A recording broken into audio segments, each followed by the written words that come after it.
in verse 1.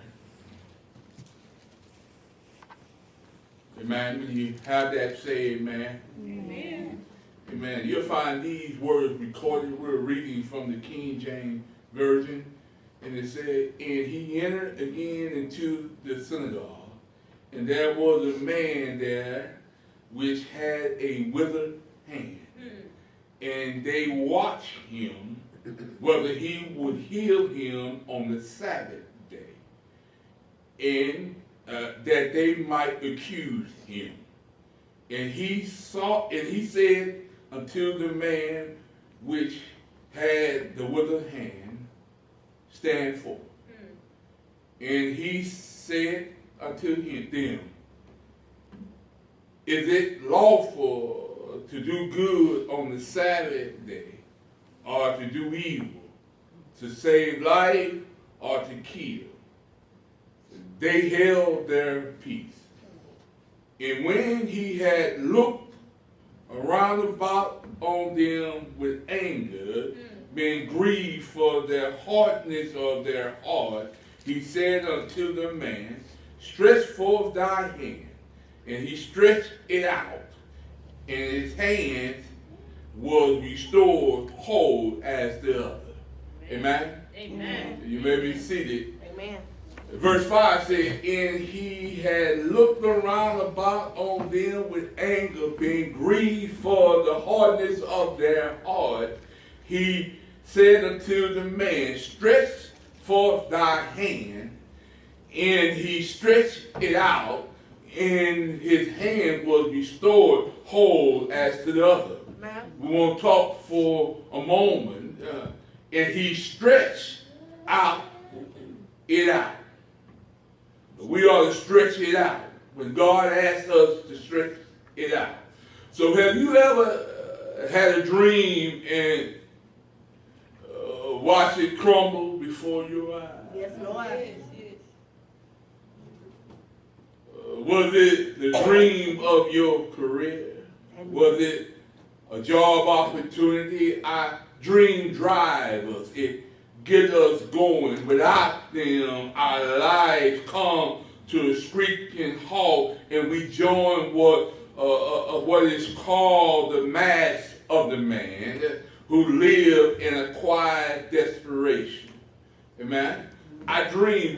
We have dreams from a child. We get dreams. Our parents put some dreams in our hearts as we look at our children, and we try to figure out what it is that God has for them. And we talk to God about their situation, and God give us as parents and grandparents, foster parents, and whatever the case may be, even aunties and uncles who are in the children's life, is to bend them towards their destiny. And if we bend them towards their destiny, it calls them to have some dreams. And when we need dreams to feed our aspiration. We need dreams to allow us to grow. Our honor needs some dreams, wherever those dreams are, to reach a goal. Excuse me. Raven had some dreams, and she had dreams, whatever those dreams was, it got her to going where she wanted to try to get to. Now she's a school teacher. I don't know when she was younger, but as time goes along, our dreams can change, but it drives us. It calls us to move in a direction that we are to go. So there's nothing wrong with dreams, because the dreams that we get comes from God, and because God gives us the desires of our heart, but he already had a destiny to move us in the direction that we need to go. Even sometimes when we didn't really know that we had a dream in a certain area, but we had a dream and we moved, God can change that focus to an area where it needs to be. Beloved, I knew that I should be preaching the word of God at a very young age, but that was not my dream in the beginning, I try to move out of that situation. But every time I continue to come back that way. So you know what happened? I started going to school and I was doing business. Then that all of a sudden started changing. Then I started taking theology, the study of God. What does it mean? Who is God? And what does it mean to... Then got a bachelor's degree. Then I kept going and got a master's in divinity because God said, and you have a dream, I've got a destiny for your life. That's why I saved you when Satan was trying to take you out. Sometimes young people, Satan try to take you out. And you can say, I should have been dead, but it's God that's keeping us alive. Amen. Amen. Because we have not reached our destiny and we ought to have a dream. The poet Langston Hughes asked a question in his poem, A Dream Deferred. And he wrote, what happened to a dream deferred? Does it dry up like a raisin in the sun? Or fester like a sore and then run? Does it shrink like rotten meat or crust and sugar over like a syrup sweet? Maybe it just sap like a heavy load, or does it explode? Lorena Hasbett wrote a play about a withering dream which won a critical acclaim, and it was called A Raisin in the Sun. The play focused on a family trying to buy a home in a nice neighborhood. But the dream withered when the neighbor in the white neighborhood offered to pay them for not moving into their home. The dream withered like a raisin in the sun. Sometimes, y'all, when we have dreams,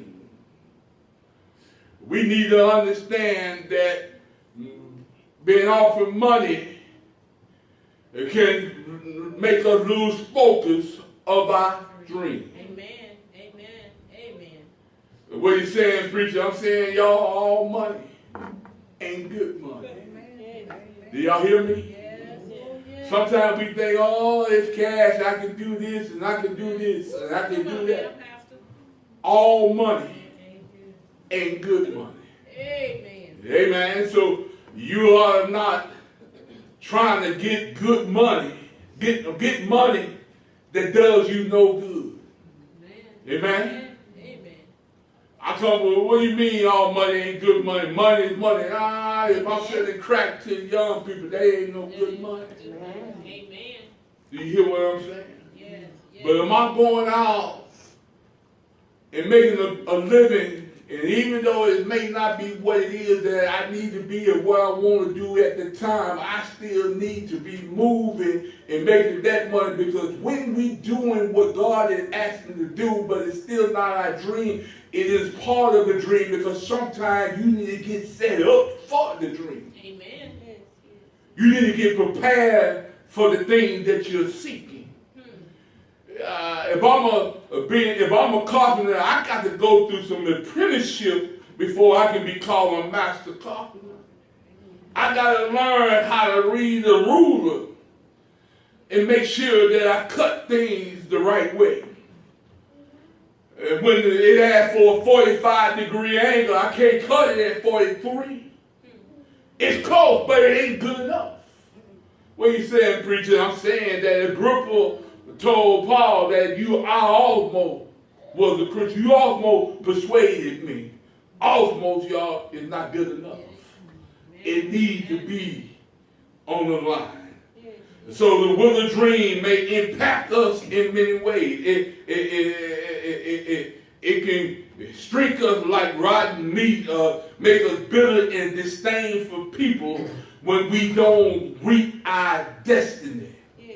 Some folks are bitter and mad and look like sour grapes because they have let their dreams die. They have not allowed their dreams to go forward.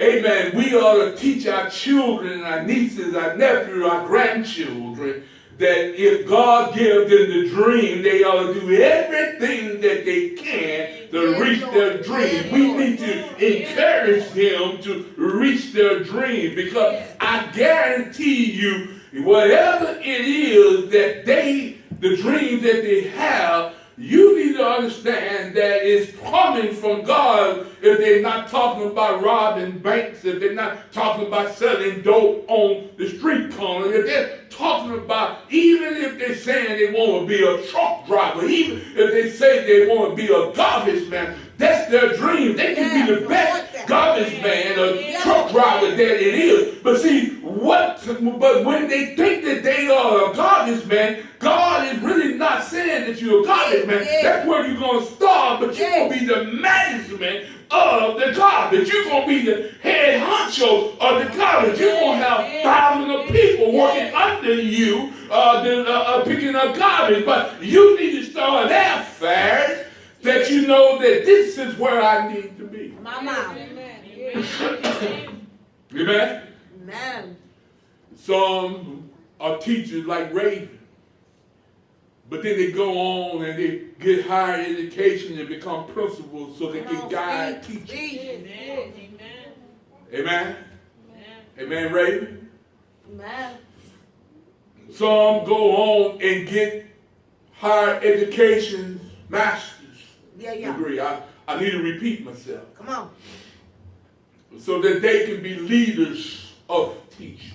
Yes. To encourage, because teachers need encouragement, but you can't be a principal or administrator unless you have done the job first and know what they're doing. Come on now. The dream. Amen. So as Christians, we ought to rejoice in the fact that we serve a God who restores withered dreams. If they are brought to him, and he'll help us. When we look at our text, y'all, our text is focused on Christ healing a man on the Sabbath. Jesus was critical of the established church because it was heavily focused on ritual and custom associated with the fail to bring in the big picture. The Pharisees, y'all, they're looking at Jesus and they already got a motive. It's the Sabbath, and he comes into the synagogue and they see a man that is with a hand, and they're looking to see what Jesus is going to do so that they can make accusation on him, because you are not to be healing on the Sabbath. Jesus asked the question, do you do good on the Sabbath, or do you do evil in the Sabbath? And Jesus got mad at them. But they was out, y'all. So that's why we need to read our word, because the Sadducees and the Pharisees was all out of bounds. What do you mean, preacher? They brought up that you can't heal on the Sabbath. No word in the law said that you couldn't heal on the Sabbath. Amen. Jesus already told him that the Sabbath was made for man and man not for the Sabbath. Right. Jesus earlier later talked about, look, if your oxen get stuck in a hole, because the only thing they said, the only time you can heal if somebody died. But Jesus is saying, look, if the need is there, I need to apply the need. Y'all, if you go out somewhere, you see someone hungry, and you have the means to give it to them, are you going to wait till Monday? All right. Well. Or you going to go ahead and give them something to eat on Sunday? Yes. So Jesus is hot at them because they were hypocrites. They were leading and saying that someone right in front of their eyes on the Sabbath can't be healed. Y'all, somebody come in here on Sunday morning. We are not pray for them. God can heal them while they're in here, while we're praying for them. We can't pray for them. That's why we come to church. y'all heard me say this. Y'all heard me say, don't miss church on your way to church. Yeah. Now. Y'all heard me say that, right? Yeah, what do you mean, preacher, when you say don't miss church on the way to church? Sometime on our way to church, God put something in front of us to fix, to deal with, to make a difference in somebody's life, and we say, no, I gotta go to church. But that was your church moment, right there. To touch them. And after you help them, then you could even leave a little word with them. Plant a seed in their life. Y'all, just because we talk to folks don't mean they're going to always come to New Jerusalem, but we need you to be in the household of faith. Amen? Yes. And then when you get to heaven, God accounted towards your account. And you'll know. We sing that song, "May my works that I have done speak for me." My Lord. Yes. So Jesus hot. You know how it is when we get hot, y'all? We know that you don't want me to do something. Okay? You don't want me to heal on the Sabbath, man. And I ask y'all a question, and now that's your opportunity to say something, and you don't say nothing. Jesus said, all right, that's fine. Stretch your hand out. Y'all, sometimes when folks are doing whatever it is that they're doing, ridiculing you, got secret plots against you, My Lord. and God says, stretch your hand out. Baby, stretch your hand out. Because he took the wither. Because sometimes in our lives, things shrink up, they wither. And folks don't want us to be restored to get to a different place. Amen. And they got mean and bad activity towards us. And they're looking at Jesus, what he gonna do? Because he better not heal him on this Sabbath day. Come on down. And they all out of bounds. Looking. Because they don't say nothing. Jesus gonna like, talk to me. I hear you. I know what y'all talking about. Talk to me. Jesus hot. You look tired. Y'all ain't saying nothing. But you get ready to act. Okay, I done gave you the opportunity. Stretch your hands out. And when he stretched, and matter of fact, it was the right hand. Luke talked about the right. This one didn't say his hand. But Luke talked about the right hand. You know why? You know why it was the right hand? And the right hand had withered. But you know, in biblical time, the right hand was the blessed hand. And Jesus said, I'm going to restore your blessing. Anybody need, sometimes we need our blessing restored. Yes. Okay? And because the enemy can make us lose sight of what it is that God has for us. And we begin to, our hands begin to wither. We still see it. We make it use it a little bit, but it's not doing what it should be doing.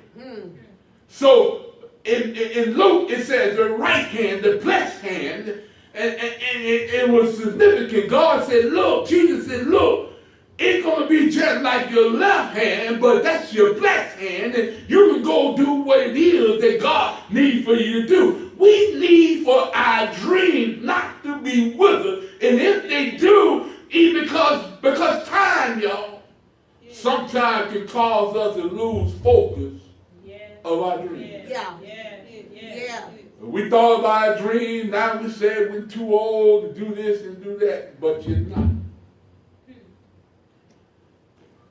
We can get our education, because I've seen it on TV, seen guys 90 years old going back to school to get their high school diploma, get a GED, and they're going like, why you getting a GED? You're 90 years old. Because I didn't get mine. It's a dream. They feel better. Amen. Yes.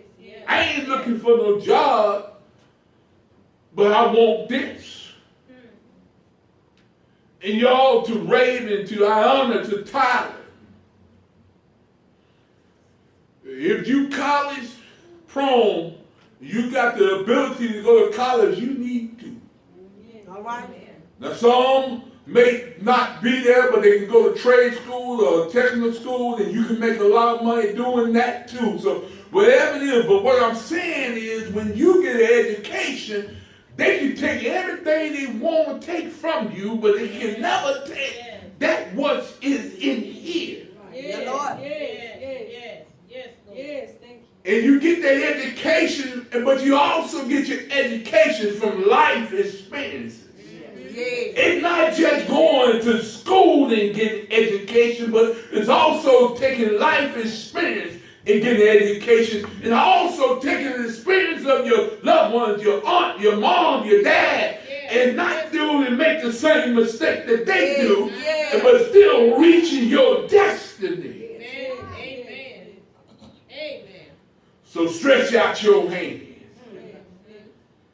Look, when God tells you to stretch out your hand, and when you don't even know why you're stretching out your hand, just stretch it out. Yeah. Just stretch out your hand. Why do I need to stretch out my hand? Because God says so. By healing the man's right hand, he was assuming an additional importance. It's all right if I take my time. Y'all know we got an afternoon program, but I need for us to know that sometimes we're going to like, well, why are you talking about that? Look, y'all, all of us, sometimes our dreams wither. Because we're not doing whatever it is that we want to do.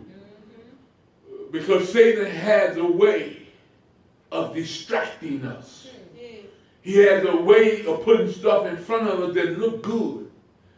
And it looks like it's an easier way than the way that we want to go and what God has for us.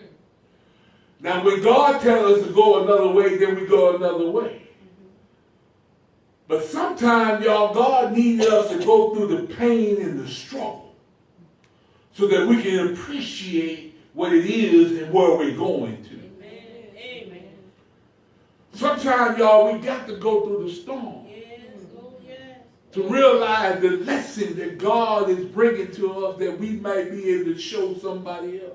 Y'all, every time we go through the storm, the lesson ain't just for you all the time. It's to help somebody else.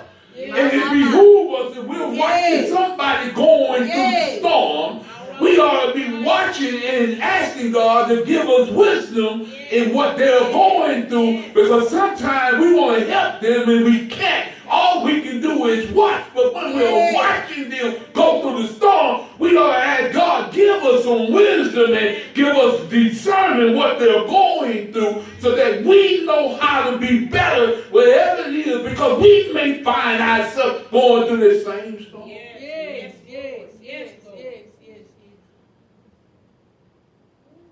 Sometimes somebody going through and all we can do is pray for them. Mama. We want to help them so bad, but we can't. Because God said, this one I need them to go through because they need to get to the other side. But guess what? You can watch them, and when they get to the other side, you can rejoice with them. The Bible said, rejoice with them that rejoice.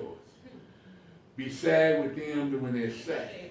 When they cry with them. And you want to do for them, man. I know sometimes my heart, we want to do so much, man. God, this is my loved one. This is my friend. And I want to help them. And I can't. Same way with Job's wife. That's why she said what she said.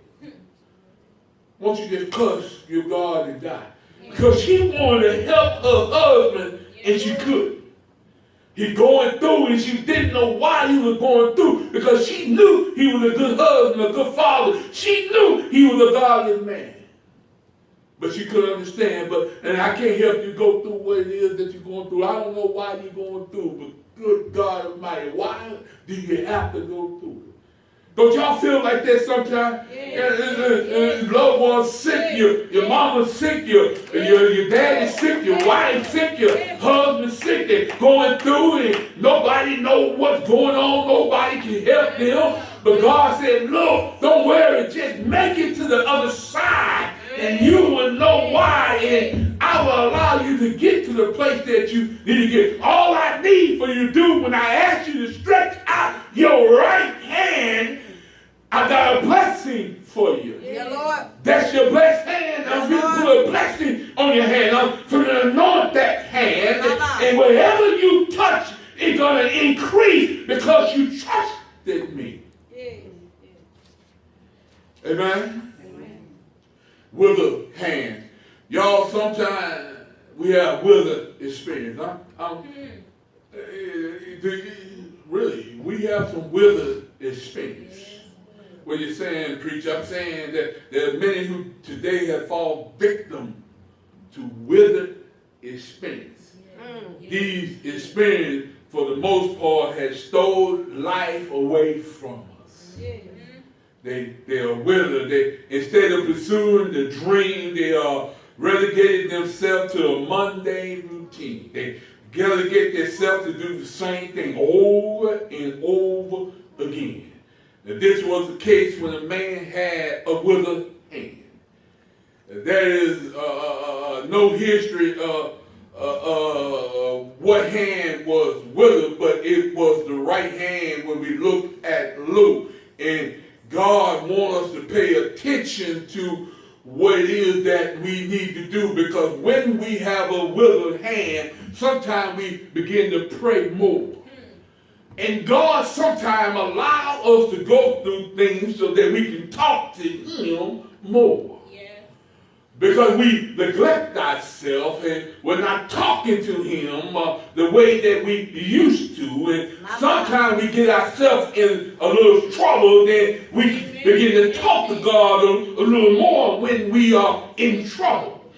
But when everything is going well, we seem to not really want to have a conversation with Him. Y'all know what I mean. You got nephews, you got children who you ain't heard from. I got a daughter I don't hear from. Matter of fact, too.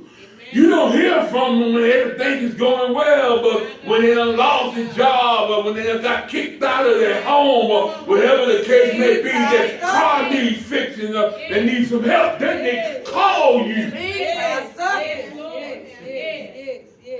Saying, when you hear the phone, you hear their voice, you know what's going on. Y'all, I got to the point where I cut them off. Look, what do you want? No, you ain't been conversating. Don't come out. I'm doing well. What do you want? My. You're like, hey, how you doing? Look, no, stop all the chit chat. I'm doing good. I'm okay. What's wrong with you? What's wrong with you? What you want?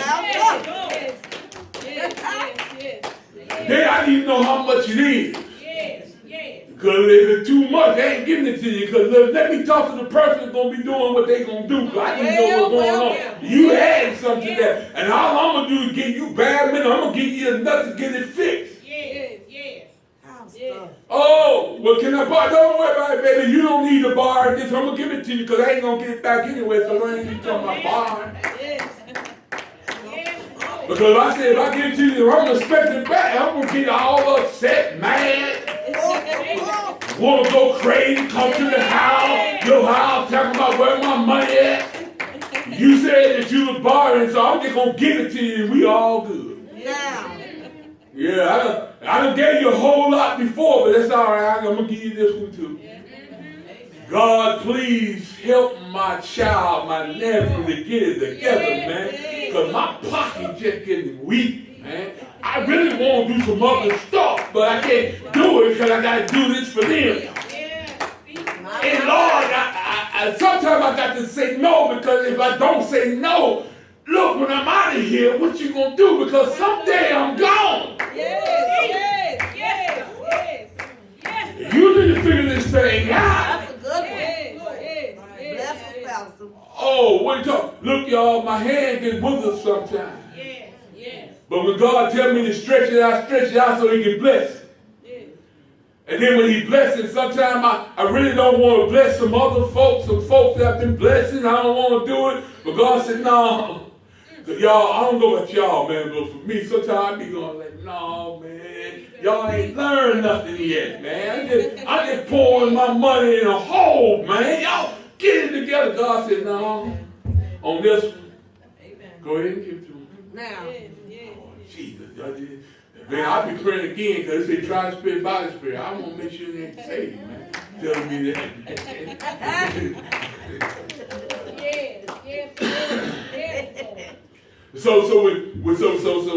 So you got withered experiences. Yes.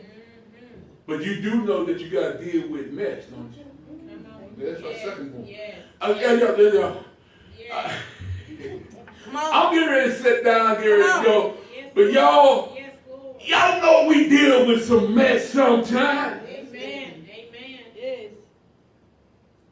Even our own children give us some mess.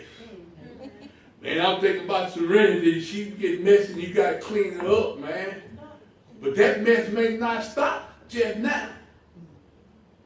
I might have to look for a lifetime of that. Yes. But I still need to teach her. Yes. I still need to push her toward Jesus. Yes.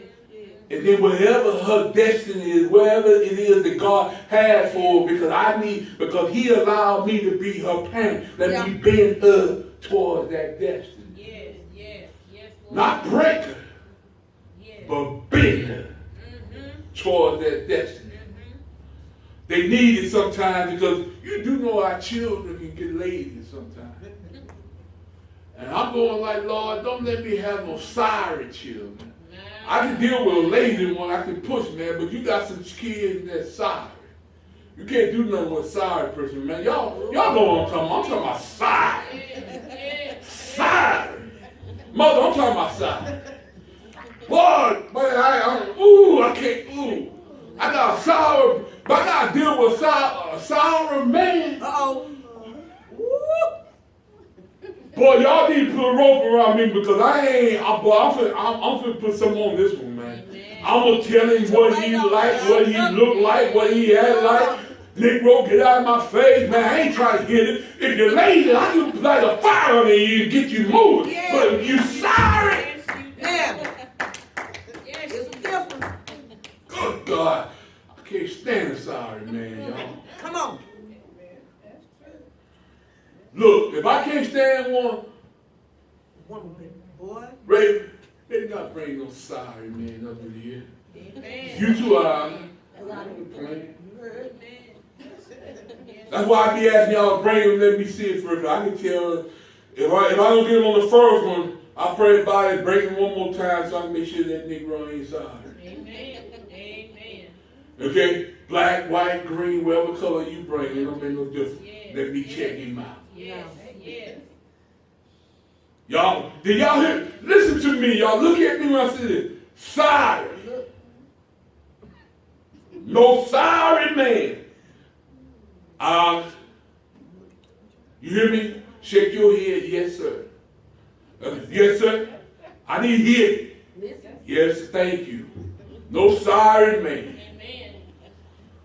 Lord help. Tyler, you know I ain't gonna stand. You can be a little lazy, but I ain't standing for you being sorry. Y'all, I'm telling you, it's gonna be hell to pay. Now. If you're wrong, especially if I'm raising you, that go for my grandson, John Taylor. He cannot be sorry. He can be a little lazy. And I can knock the laziness out of him, but he's sorry. I'm gonna have to damn near kill him. Y'all hear me? Yeah. Damn near. Damn near. Huh? Yeah, Lord. Come on, y'all. Y'all know what I'm talking about. Yes, yes. Well, how you gonna kill, man? You want to kill your kid right now? Oh, Lord. And you gonna tell me, oh man, you can't say it. No, we need to be honest with ourselves. We want to kill him sometime. Yep. But the Spirit of God said, don't do it. Yes, Lord. Yeah. And then you gotta tell them, get out of my face. Get out of my face, man, because you make me do something ugly. Cause I'm right there. I'm on the edge. Moving on out of the way. Look, I'm just being honest, man. But you gotta deal with some mess. Some messy experience. You gotta deal with mess. But God tells us in Psalm 37:1, which we read in our reading, daily reading, when it says, fret not thyself because of evildoers, neither be thy enemies against the worker of iniquity. Yeah, Lord. So, just don't deal You got to deal with messy folks, y'all. Yes, yes. I know some messy folks at work. That's why some of us retired. Trying to get away from the messy folks. Oh, Lord. Amen. Messy folks give you headache. All here, amen. Amen. Yeah, you got messy folks at work right now. You're going like, oh, all here, amen. Sometimes when you go to the mall, you got to deal with some messy folks. Going like, man, she was doing mess in high school. Here she comes with that mess again. You've been out of high school for 30 years, and she bringing that same mess. Well. Messy folks.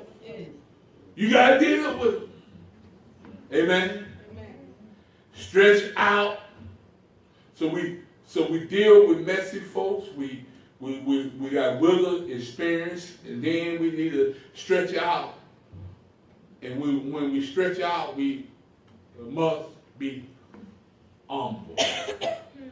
When we are in a bad situation, we need healing. When we need things, when God tells us to stretch out our hand, we need to stretch out our hand. Even if we want to be prideful, there's no time to be prideful when we need to stretch out our hand. We need to humble ourselves. Yes. Sometimes, y'all, it's hard to humble ourselves because Lord. we are prideful. But the best thing that we can do as children of God is to stretch out our hand and humble ourselves. The man with the hand had no hindering in pride, because if he had pride, he would not stretch out his hand. God just said, look, man, just stretch out your hand. I'm not going to tell you how I'm going to do what I'm going to do. All I need for you to be obedient to my word. Sometimes, y'all, God asks us to do stuff that doesn't make any sense. Come here,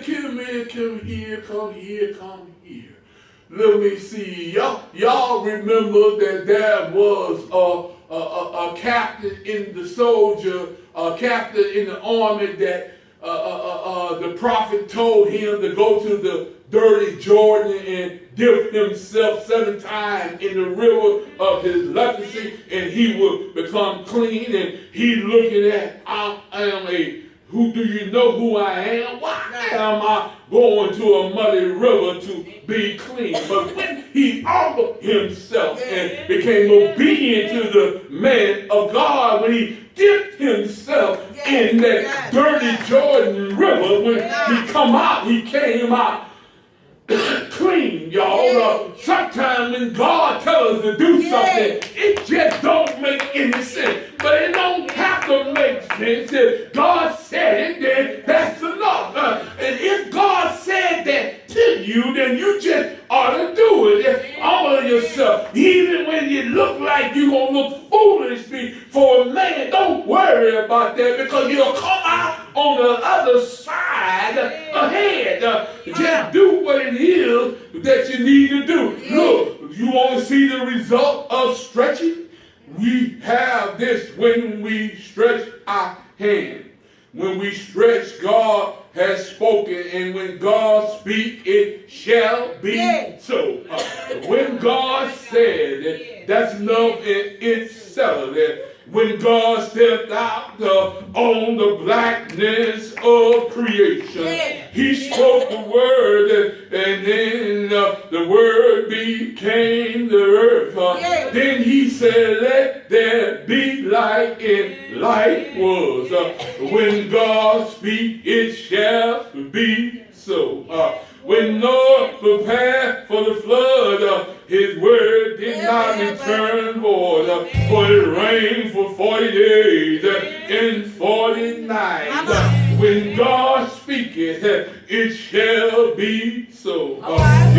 When Moses stretched his hand over the Red Sea, and the people walked across dry ground.